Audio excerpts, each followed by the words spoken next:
Lanjutkan materi kita tentang komputer akuntansi, di mana pada pagi hari ini kita akan fokus ke input transaksi.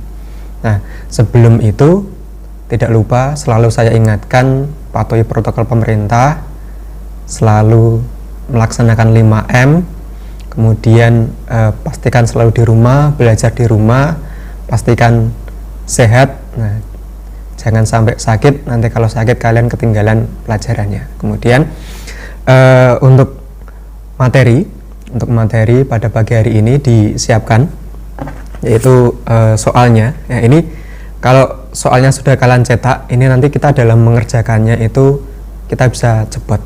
Nah, kemudian selain itu, fokus materi kita pada pagi hari ini adalah kita akan ke entry transaksi. Kemudian kita lihat dulu elemen kompetensinya, yaitu ini kita fokus ke nomor 3 hari ini, melakukan entry transaksi.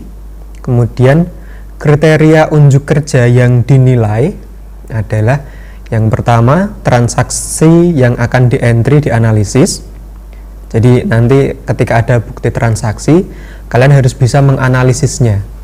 Transaksi itu nanti masuknya ke kategorinya apa.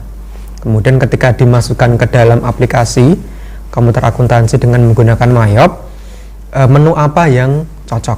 Nah, itu nanti harus kalian analisis. Kemudian yang kedua adalah transaksi di entry dengan menggunakan menu yang tepat. Nah, ini nanti yang berkaitan dengan aplikasinya. Kemudian yang ketiga, penyesuaian di entry dengan tepat. Ini setelah semua transaksi dokumen 1 sampai selesai, sudah selesai di entry, nanti kita buat penyesuaian jika ada. Dan yang terakhir, proses tutup buku dilakukan dengan tepat. Nah, ini nanti kita akan membuat yang namanya jurnal penutup.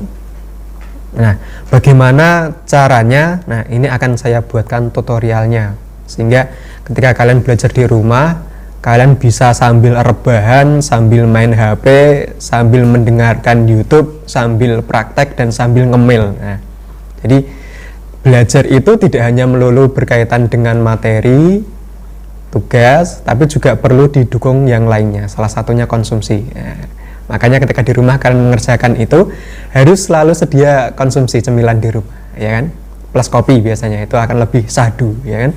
Apalagi sekarang sedang musim penghujan, jangan keluar rumah jika itu tidak penting, di rumah saja sesuai himbauan pemerintah ya. Nah, makan tidur gemuk, nah, tidak apa-apa, itu lebih baik daripada kalian keluar sakit. Yang jelas nanti timbangan akan ke kanan, itu lebih baik ya. Oke, kita ke aplikasinya. Jadi setelah itu kalau sudah, nanti kita buat laporan keuangannya. Nah, tidak lupa sebelum kita mulai belajar, kita fokus ke prakteknya ya. Sebelum itu silakan berdoa dulu. Semoga Allah Subhanahu wa taala meridhoi jalan kalian dalam belajar secara daring ini. Nah, kemudian yang berbeda agama dengan Islam menyesuaikan. Nah, kita mulai. Bismillahirrahmanirrahim. Sekarang kita lihat ke aplikasinya dulu. Nah, ini saya buka. Kita akan melanjutkan yang kemarin sudah kita kerjakan, yaitu PT Zalia. Setelah kemarin kita sudah selesai menginputkan profil perusahaan, membuat daftar akun, dan yang ketiga setup pajak dan link account, customer supplier, dan inventory. Nah, sekarang kita ke transaksi. Nah, kemudian sebelum kita melakukan input transaksi, alangkah lebih baiknya yang sudah kita catat, yaitu tentang persediaan awal, kemudian piutang dan utang yang pertama kali, kita klik company data auditor. Ini tidak harus ya, tapi ini kita lakukan supaya kita lebih yakin dan pasti bahwasanya sebelum kita melakukan input transaksi itu semua yang sebelum kita lakukan itu sudah benar. Kita klik company data auditor, kemudian kita klik transaction review. kemudian start date kita masukkan tanggal yang akan kita review, transaksi yang akan kita review, yang akan kita lihat kembali. Mulai dari tanggalnya adalah 1 Januari 2016 sampai dengan 31 Desember 2016.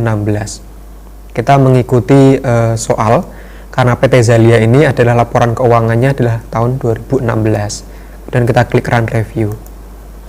Nah, ini ketika di run review, pastikan semuanya tercentang hijau, artinya sudah tidak ada masalah.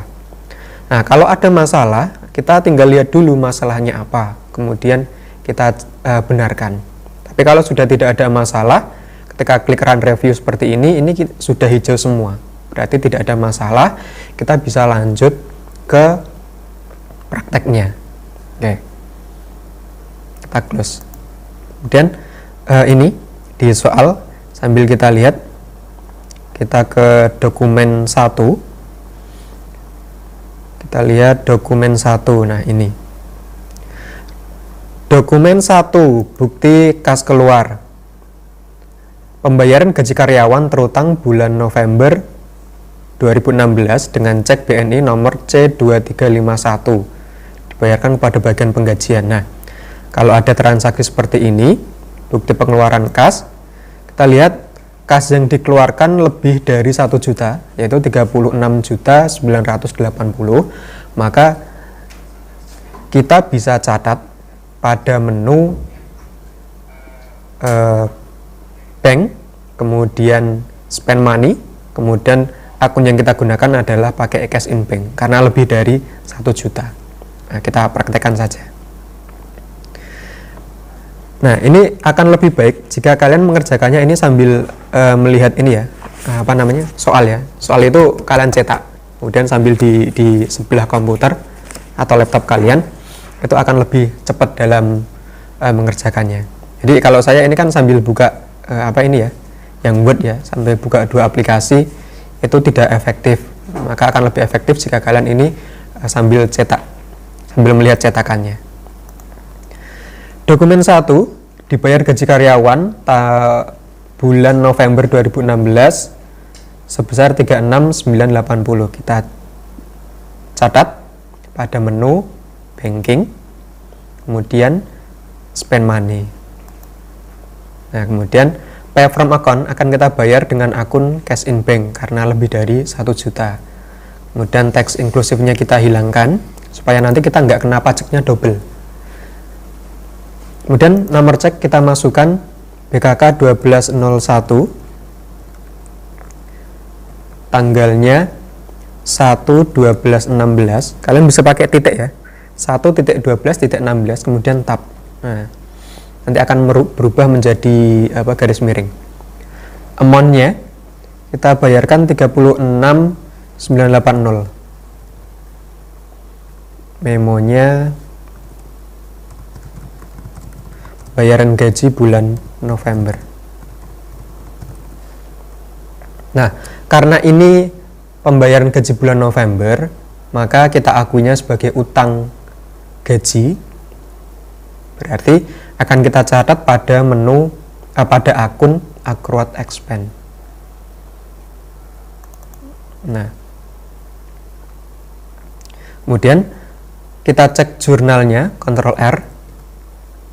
Nah, ini jurnalnya adalah accrued expense atau beban utang, debit 36980, kreditnya adalah cash in bank 36980. Nah, kalau posisi utangnya di debit, berarti utang kita berkurang.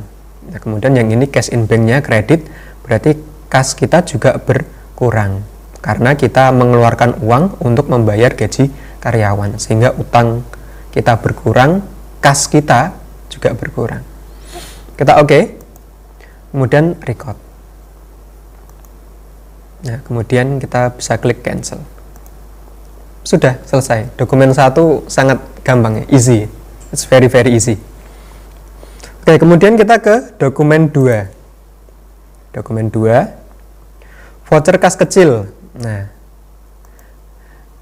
dibayarkan kepada rumah makan Mergosari, jumlahnya 475.000, keterangan pembayaran konsumsi rapat awal bulan dicatat pada akun Other Operating Expense. Nah, ini adalah voucher kas kecil. Kita lihat dulu metode yang digunakan dalam pencatatan kas kecil. Ini penting. Nah, jangan sampai kita salah. Tahunya dari mana? Nah, kita lihat kebijakan perusahaannya. Nah ini. Untuk pengeluaran sehari-hari dalam jumlah di bawah 1.500.000 digunakan dana kas kecil yang dikelola dengan sistem Impress Fund System. Sedangkan untuk pengeluaran dalam jumlah di atas 1,5 juta digunakan cek atau biliet giro. Nah, kas kecil di sini menggunakan Impress dana tetap. Artinya kalau dana tetap itu ya jumlah kas kecil itu ajak seperti itu, tidak boleh berkurang. Nah, kemudian karena ini menggunakan dana Impress, berarti kas kecil yang terjadi di tanggal 1 Desember itu tidak kita catat pada tanggal 1, tapi nanti akan kita catat ketika pengisian kembali dana kas kecil. Nah, jadi itu bedanya. Kalau dana Impress itu ketika terjadi transaksi, misalkan tanggal 1 ada transaksi pengeluaran kas kecil, dia dicatatnya nanti ketika pengisian kembali kas kecil. Tapi beda lagi kalau metodenya adalah fluktuatif. Fluktuatif itu kan berubah-ubah ya kan. Artinya kalau fluktuatif, ketika terjadi pengeluaran kas kecil tanggal 1 misalkan, maka tanggal 1 itu wajib di jurnal. Bedanya itu. Kalau Impress dicatatnya nanti ketika pengisian kembali kas kecil. Kemudian kalau metodenya fluktuatif, ketika terjadi transaksi di tanggal itu ya harus dicatat di tanggal itu. Berarti dokumen 2 voucher kas kecil karena dia menggunakan metodenya Impress adalah tidak kita catat di tanggal 1. Berarti kesimpulannya voucher kas kecil ini dokumen 2 tanggal 1 Desember ini tidak usah kita record dulu, tapi akan kita record nanti ketika pengisian kembali dana kas kecil. Berarti kita bisa lanjut ke dokumen 3. Gampang kan? Gampang. Kemudian dokumen 3, faktur penjualan. Nah ini, ketika kalian menemui faktur yang tulisannya sini faktur ya, kalian harus bisa membedakan faktur itu faktur pembelian atau faktur penjualan. Artinya dari transaksi kita menjual barang atau kita beli barang. Cara paling gampang adalah ini, kita lihat ditujukannya kepada siapa. CV Rainbow. CV Rainbow itu adalah salah satu pelanggan kita, customer kita. Maka faktur ini adalah faktur penjualan. Kita menjual barang ke CV Rainbow. Nah, tapi beda lagi kasusnya jika yang ini kepadanya adalah PT yang lain. Itu yang pertama. Kemudian yang kedua adalah biasanya kita lihat kop atasnya ini. Kop atasnya ini kan PT Zalia, PT-nya kita ya kan. PT-nya kita, kemudian ditujukannya kepada customer, maka kita bisa ambil kesimpulan bahwa faktur ini adalah faktur penjualan kredit, ya kan. Beda lagi kasusnya kalau yang ini kopnya bukan kop kita, kop atasnya ini ya, kemudian di sini ditujukannya kepada supplier, maka itu adalah faktur pembelian. Nah itu cara mengidentifikasi faktur, cara yang paling gampang. Caranya yang pertama lihat ditujukannya kepada siapa dulu, dan yang kedua biasanya kita lihat ini kop atasnya ini. Kalau kopnya kita ya biasanya itu faktur penjualan, tapi kalau kopnya bukan kop kita yaitu faktur pembelian. Nah karena ini adalah faktur penjualan, berarti ini adalah bukti transaksi penjualan secara kredit, maka kita akan catat transaksi ini dengan menu sales. Nah, kita jual ke CV Rainbow AC GSA 48 12 unit, GSA 368 unit, GSA 24 10 unit. Total penjualannya adalah 520.600.000, PPN-nya 10%, 52.060.000, piutang dagangnya 572.660.000. Tidak ada ongkir. Nah, ini yang menjadikan lebih mudah, tidak ada ongkir. Kita catat pada menu sales, enter sales, dan layoutnya kita ganti, kita pilih yang item, lalu teks inklusif kita hilangkan supaya nanti nggak kena pajak double ya. Kemudian customer kita pilih, kita jual ke CV Rainbow. Kemudian termin penjualannya adalah 3/10 N30, ini sudah sama ya.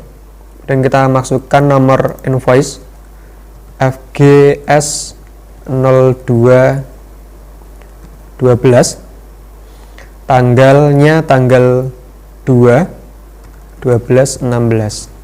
Customer PO nya kalian bisa kasih ini PO KA 1201.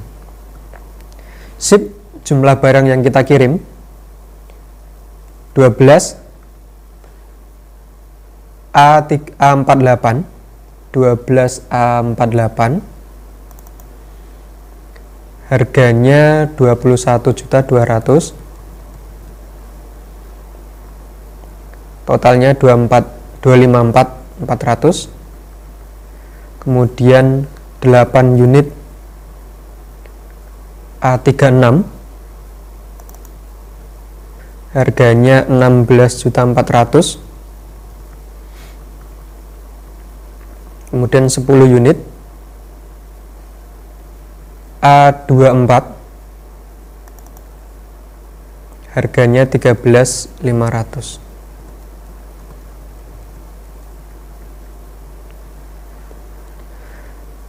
Subtotal, total penjualan kita, subtotal ya, total penjualannya 520.600.000 sesuai dengan soal ya.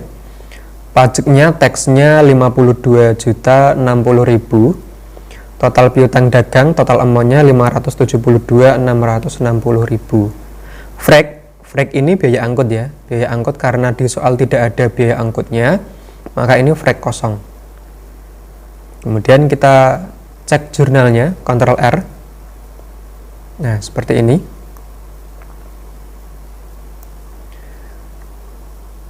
Account receivable, total piutang ya. Piutangnya totalnya sama seperti yang ada di soal ini, 572 juta.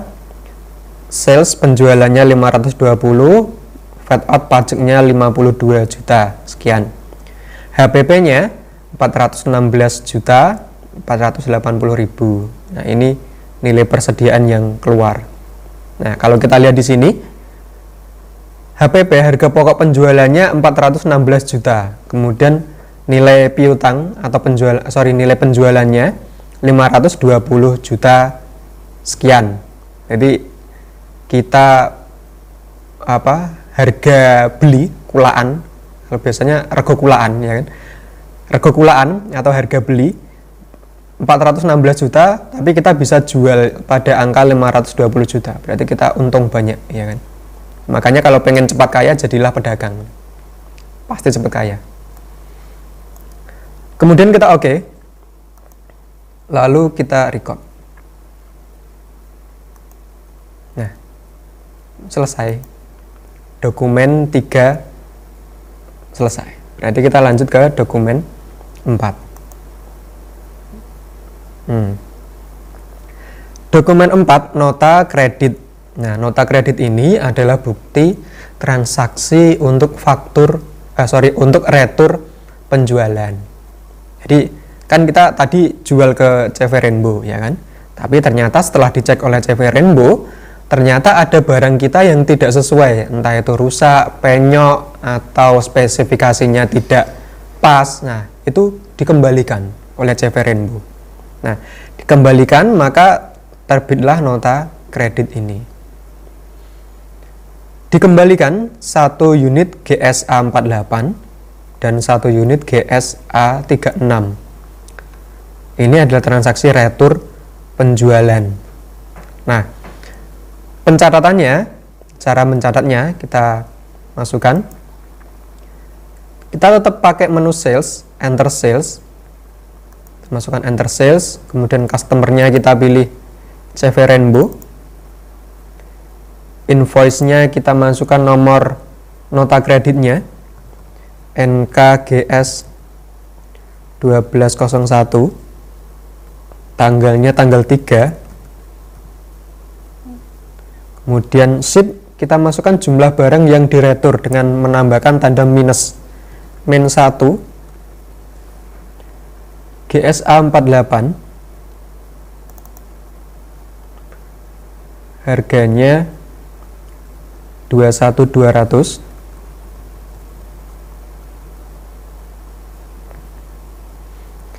dan min 1 GSA 36,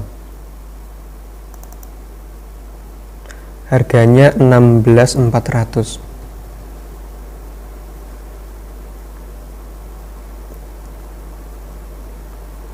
Nah, di sini kita bisa lihat jumlah barang yang dikembalikan adalah totalnya 37.600, kemudian pajaknya 10%, 3.760, total returnya adalah 41.360. Kita cek dulu jurnalnya, Ctrl R. Nah, karena ini adalah transaksi retur, maka piutang kita berkurang. Maka di sini account receivable posisinya pada kredit. Kemudian debitnya adalah sales. Nah, ini bukan sales harusnya, karena transaksinya adalah retur, maka ini yang tepat adalah sales retur, bukan sales. Maka perlu kita ganti. Kita klik OK. Kemudian akun untuk GSA 5 dan A3, AC5PK dan AC3PK ini kita klik.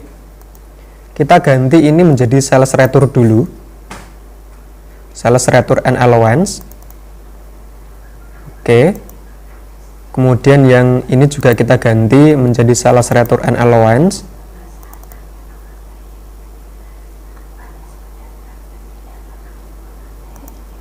Kita cek sama-sama ya.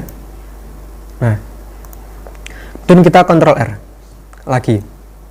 Nah, di sini sudah berubah sales retur and allowance menjadi 37.600, sehingga ini sudah sesuai. Nah, maka kita OK, kemudian kita record.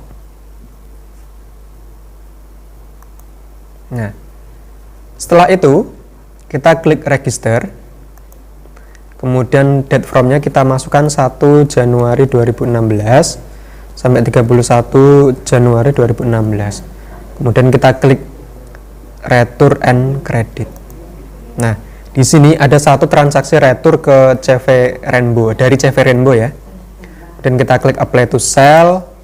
Kemudian itu adalah transaksi retur tanggal 2, berarti ini ya.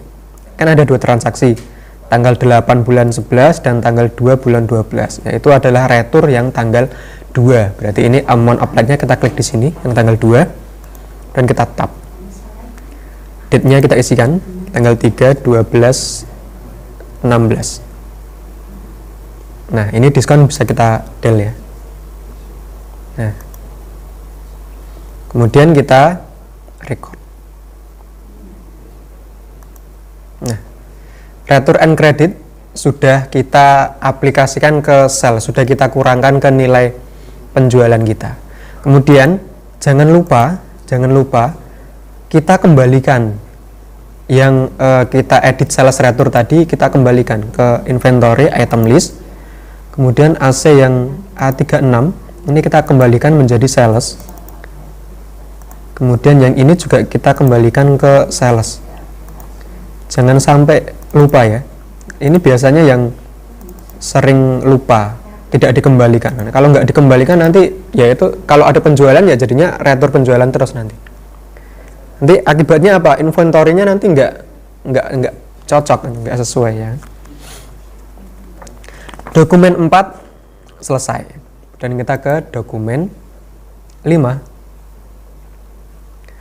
Bukti kas keluar dibayarkan kepada CV Teknik Karya. Keterangan pembayaran sewa peralatan untuk sewa 2 tahun dengan menggunakan cek BNI.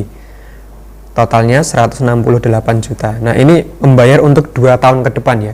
Berarti bisa kita asumsikan, bisa kita ambil kesimpulan bahwa ini adalah transaksi prepaid atau dibayar di muka. Karena di sini pembayaran sewa ya, berarti prepaid sewa atau rent ya, prepaid rent. Nah, kemudian ini adalah bukti kas keluar dibayarkan untuk membayar sewa peralatan, maka kita bisa pakai menu menu banking, kemudian spend money. Cash in bank, pay from account-nya karena lebih dari 1 juta. Kita masukkan nomor ceknya BKK 12-2, nomor tanggalnya tanggal 3 bulan 12 tahun 16, amount yang kita keluarkan 168 juta. Memo pembayaran sewa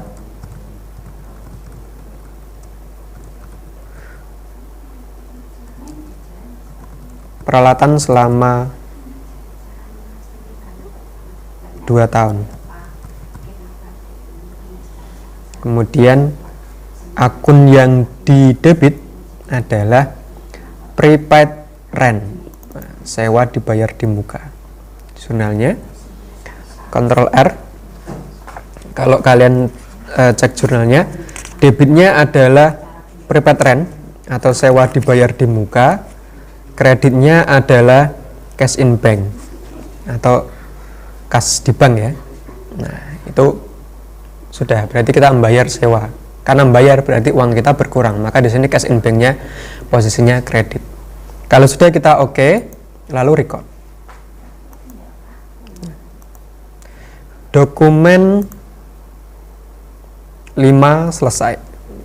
Kemudian kita lanjut dokumen 6. Voucher kas kecil dibayarkan kepada HU Kedaulatan Rakyat. Keterangan pembayaran biaya iklan koran Kedaulatan Rakyat dimasukkan pada akun advertising expense. Jumlah yang dibayar 750.000. Nah, karena ini voucher kas kecil, berarti tidak usah kita catat di tanggal 4 ini. Berarti kita catatnya nanti pas pengisian kembali dana kas kecil. Kalau di soal manualnya atau soal cetaknya itu biasanya kita kasih tanda atau kita tekuk dulu soalnya. Untuk kita catatnya nanti di akhir ketika pas pengisian kembali dana kas kecil. Berarti dokumen 6 bisa kita skip. Ya kan, kita lanjut ke dokumen 7. Dokumen 7, bukti kas masuk, nomor bukti BKM 1201 tanggal 4 Desember 2016. Diterima dari CV Rainbow. Jadi diterima dari CV Rainbow, berarti CV Rainbow itu membayar ke kita. Jumlah yang diterima 289.520. Pelunasan atas penjualan kredit tanggal 8 November 2016. Berarti dia membayar transaksi penjualan kredit yang tanggal 8 November. Dia membayar berarti kan kita dapat uang ya kan. Berarti cash in bank kita nanti harus posisinya debit. Nah, karena dia membayar, berarti kita masukkan pada menu sales karena ini transaksinya berkaitan dengan piutang secara kredit ya. Maka kita klik menu sales kemudian receive payment. Deposit to account, nah kita akan masukkan uang itu ke akun cash in bank. Dan customer kita pilih Rainbow. Nah, ketika kita klik Rainbow, ini ada 2 transaksi penjualan kredit ke CV Rainbow. Nah, CV Rainbow itu tadi dia membayar yang tanggal 8, berarti yang atas ini ya. Berarti nanti kita kliknya di amount applied-nya adalah yang di atas ini. Kita masukkan amount receive yang kita terima adalah sebesar 289.520. 28950 ini 28950 berarti pas ya, nggak ada denda, nggak ada bunga. Kita masukkan ID-nya adalah nomor bukti transaksinya BKM 1201, date-nya tanggal 4 bulan 12 tahun 16. CV Rainbow melunasi untuk yang tanggal 8. Berarti sini amount apply-nya kita klik tanggal 8, klik dan tab. Ctrl R. Nah, ini jurnalnya ya seperti ini saja. Kita terima uang, cash in bank kita bertambah 289520. Account receivable piutang kita berkurang sebesar 289520 karena sudah dilunasi oleh CV Rainbow. Selesai piutang yang tanggal 8. Oke, lalu record. Nah, dokumen 8 PT Sedar kepada PT Zalia. Nah, ini dokumen 8 ini adalah faktur penjualan ditujukan kepada kita, ke PT Zalia. PT Zalia kan berarti PT-nya kita, ya kan? Karena ditujukan kepada kita, berarti dan PT Sedar ini adalah salah satu supplier, berarti transaksi ini, faktur ini adalah bukti transaksi pembelian secara kredit. Walaupun di sini tulisannya faktur penjualan, ya kan? Bagi PT Sedar, iya ini penjualan, benar. Tapi bagi kita ini adalah pembelian secara kredit. Jadi jangan sampai tertipu tulisan faktur penjualan. Kita harus analisis dulu. Faktur itu faktur pembelian atau faktur penjualan. Bagi kita ini adalah pembelian. Dan karena apa? Ditujukannya kepada kita, ya kan? Karena pembelian, berarti kita catatnya pada menu purchase, kemudian enter purchase. Dan teks inklusif kita hilangkan, layoutnya kita ganti menjadi item, suppliernya kita pilih PT Sedar, kemudian termin pembayarannya adalah 2/10 N30, sudah sesuai. Kemudian nomor bukti transaksinya adalah FRU 0212, tanggalnya adalah tanggal 4/12/16. Kemudian bill, jumlah barang yang kita beli, kita masukkan 10 unit A48, harganya 11.880. Kemudian 11 unit GSA 36 A36, harganya 14.432. Kemudian 8 unit GSA 24,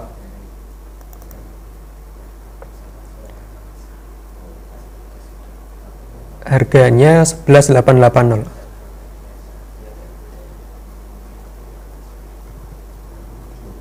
Sorry, ini kita cek dulu ya. GSA 48 harganya 18.656. Nah, sorry, ada sedikit kekeliruan. Totalnya 440.352, total penjualan kita ya. Total pembelian kita. Pajak yang kita bayar 44.035.200. Total utang kita, total pembelian kredit kita 484.387.200. Kita cek jurnalnya, Ctrl R. Nah, karena di sini kita beli barang secara kredit, maka utang kita bertambah. Posisinya kredit ini ya, account payable kredit. Kita beli, berarti barang dagangan kita bertambah. Maka di sini merchandise inventory-nya juga di posisinya debit. Inventory ini kan kategorinya kan kelompok aset ya kan. Kalau aset di posisinya debit berarti bertambah. Oke. Kemudian record. Nah, ini kalau ada seperti ini, kita no saja karena kita nggak ngikuti kode pajak untuk yang Australia. Kalau Australia itu kalau orang tidak punya NPWP maka dia akan langsung otomatis kena pajak 46,5%. Nah, kalau ini kita yes, maka ini nanti akan mengikuti pajaknya untuk yang Australia. Nah, kita di Indonesia tidak seperti itu, ya kita no. Would you like to change the tax code use? No. Nah, dokumen 8 selesai. Kemudian ini bisa kata cancel ya. Dokumen 9, bukti kas keluar. Nah, dibayarkan kepada PT Warkom Mustika. Jumlah yang dibayar Rp266.912.800. Keterangan pelunasan atas pembelian kredit tanggal 28 November dengan cek Bank BNI nomor sekian. Nah, berarti kita bayar ke PT Warkom karena transaksinya kita adalah dulu beli. Kita beli secara kredit, ngutang, nganjuk, ya kan, ngutil bukan, ngutang nganjuk, ya kan. Kita bayar sekarang. Nah, karena ini masih nyambung dengan pembelian, berarti kita catat pada menu purchase, kemudian pay bill. Pay bill, bayar tagihan. Kita bayar tagihan. Supplier, kita pilih, kita bayar ke PT Warkom. Nomor cek kita masukkan BKK 1203, tanggalnya tanggal 7 Desember 2016. Jumlah yang kita bayar adalah 266.912.800. Nah, ini di sini ya, kita dapat diskon 5.447.200. Kemudian total yang harus kita bayar 266.912.800 ini sudah sama, ya kan? Kita klik di sini amount plate, klik tab. Nah, di sini out of balance-nya sudah kosong. Kita Ctrl R. Nah, ini utang yang kita lunasi 266.912 yang harus kita bayar ya. Kemudian di sini kita dapat purchase diskon 5.447. Yang ini kita abaikan nggak apa-apa. Yang ini kan sama kan, account payable debit credit 544. Nah, ini cash in bank yang kita keluarkan 266.912, kemudian utang yang kita lunasi 266.912, kemudian purchase diskonnya 5.447.200. Dan lalu kita oke, dan kita record. Print letter. Nah, kita cetak nanti ya. Nah, selesai. Nah, itulah cara menginputkan transaksi mulai dari dokumen 1 sampai dengan dokumen 19. Tadi kita sudah mencatat ada dokumen untuk transaksi penjualan, ada transaksi pembelian, ada transaksi penerimaan kas, ada pengeluaran kas, dan ada transaksi retur penjualan. Nah, ini sudah 5 transaksi lengkap ya kan. Nah, berarti sisanya nanti akan kita sambung di pertemuan selanjutnya, sehingga kalian tak bekali 5 ini, tak bekali 5 cara mengisikan transaksi. Ada pembelian, penjualan, secara kredit ya, penerimaan kas, pengeluaran kas, dan retur penjualan. Nah, silakan dipraktekkan di rumah. Semoga ini bermanfaat. Kemudian kalau bisa di-download saja. Nah, kalau kalian masih dapat kuota dari pemerintah yang Kemdikbud itu di-download saja. Di-download secara offline ya. Nanti bisa kalian lihat sewaktu-waktu. Sehingga nanti ketika lupa, kalian bisa ulang-ulang video itu. Kalau bisa dimajukan, bisa dimundurkan, ya kan? Bisa kalian tonton sewaktu-waktu. Nah, kemudian itu sangat bermanfaat. Kemudian sehingga kuota kalian itu nggak hanya melulu buat yang tidak bermanfaat. Contohnya drakor, itu bermanfaat tapi banyak tidak manfaatnya. Tapi bagi perempuan itu sangat bermanfaat karena menghilangkan stres sementara, ya kan? Tapi nanti ketika ketemu soal ya stres lagi. Tapi ada obatnya, drakor lagi, ya kan? Nah, itu yang bisa saya berikan untuk kalian. Semoga itu bermanfaat. Terima kasih. Saya akhiri. Assalamualaikum warahmatullahi wabarakatuh.